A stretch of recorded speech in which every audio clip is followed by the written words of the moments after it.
Praise the Lord. Shrimati Charles Cowman గారి రచన నుండి ఎడారిలో సెలయేర్లు అనే గ్రంథము నుండి అనుదిన ధ్యానములు.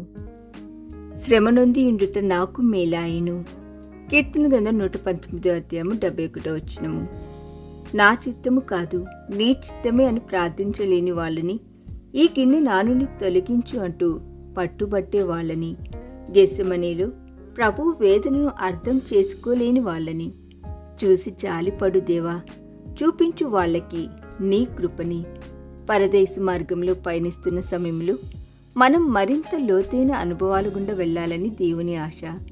మొదట చీలమండల లోతున్న పరీక్షా జలాలలోను, తర్వాత మోకాళ్ళ లోతున్న శ్రమ జలాలలోను, ఆ తర్వాత నడుము లోతున్న శోధన జలాలలోను, చివరిగా ఈదవలసినంత లోతున్న వేదనా జలాలలోను మనం పయనించాలని ఆయన కోరిక. కష్టాల ఉపరితలంపై ఆహ్లాదంగా ఈదుకుంటూ వెళ్ళడం చీలమండల లోతు నీళ్లలో సాధ్యం కాదు. శ్రమలు, కష్టాల ద్వారా ఆత్మీయ పాఠశాలలో దేవుడు మనకి ఎన్నో అద్భుతమైన పాఠాలను నేర్పిస్తాడు. తద్వారా ఆయన మనల్ని ఆత్మీయ శూరులనుగాను తయారు చేసి ఆత్మీయ యుద్ధాలకి సిద్ధపరుస్తాడు. అలా ఆయన మనల్ని కష్టాల కడలిలోని శ్రమల తరంగాలపై సునాయాసంగా ఎదగల గజ ఈతగాళ్లగాను తయారు చేయడం మనకెంత ఆశీర్వాదకరం. చరిత్రలో ప్రసిద్ధిగాంచిన ఒక వ్యక్తి తన జీవితంలో అత్యున్నతమైన స్థానానికి చేరుకోవడానికి ముందు ఎన్నో ఓటములను, వైఫల్యాన్ని ఎదుర్కొన్నాడు. కానీ అతడు నిరాశ చెందలేదు.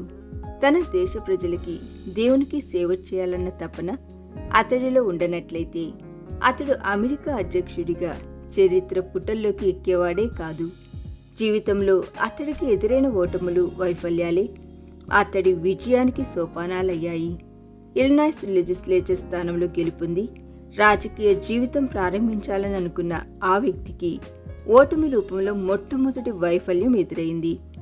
రాజకీయాలకు స్వస్తి చెప్పి ఏదైనా వ్యాపారం చేసుకోమని స్నేహితులిచ్చిన సలహా మేరకు వ్యాపార రంగంలో ప్రవేశించిన ఆ వ్యక్తికి అక్కడ కూడా వైఫల్యమే ఎదురైంది. ఫలితంగా అప్పులు తీర్చేందుకు తన జీవితంలోని 20 సుదీర్ఘ సంవత్సరాల అమూల్యమైన కాలాన్ని అతడు వెచ్చించవలసి వచ్చింది.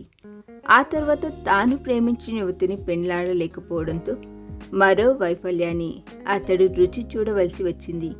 తర్వాత అతడు వేరొక యువతిని వివాహమాడాడు. కానీ ఆమె తనకి పక్కలో బల్యంగా తయారవడంతో భార్య రూపంలో మరో గొప్ప వైఫల్యం అతడికి ఎదురై అతడి జీవితంలోని సంతోషాన్నంతా హరించి వేసింది.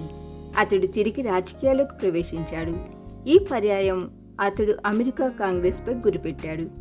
అందులో అతడు తన ప్రత్యర్థుల చేతిలో ఘోరంగా ఓడిపోయాడు. ఎన్ని ఓటముల తర్వాత ఏ వ్యక్తి అయినా ధైర్యం కోల్పోతాడు, కుప్పకూలిపోతాడు. కానీ అబ్రహాం లింకన్ అనే ఆ వ్యక్తి మరింత ఉన్నతమైన స్థానానికి గురిపెట్టాడు. 1856లో తాను ఉపాధ్యక్ష పదవిని పొందగలనని అతడు అనుకున్నాడు. కానీ ఈసారి కూడా అతన్ని వైఫల్యం వెక్కిరించింది.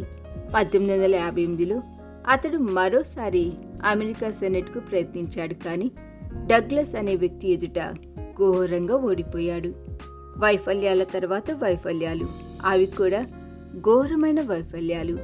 ఓటముల తర్వాత ఓటములు, అవి కూడా ఘోరమైన ఓటములు. కానీ ఈనాడు అబ్రహాం లింకన్ అంటే ఎవరికి తెలియదు? ప్రపంచానికి అతడి వైఫల్యాలు తెలియవు, కానీ అతడు మాత్రం బాగా తెలుసు. మనలను ప్రేమించిన వారి ద్వారా మనము వీటన్నిటిలో అత్యధిక విజయం పొందుచున్నాము. రోమీయులకు రాసిన పత్రిక 8:37. ఈ దిన ధ్యానము మనందరి ఆత్మీయ జీవితమునకు ఆశీర్వాదకరముగా ఉండునుగాక. ఆమేన్.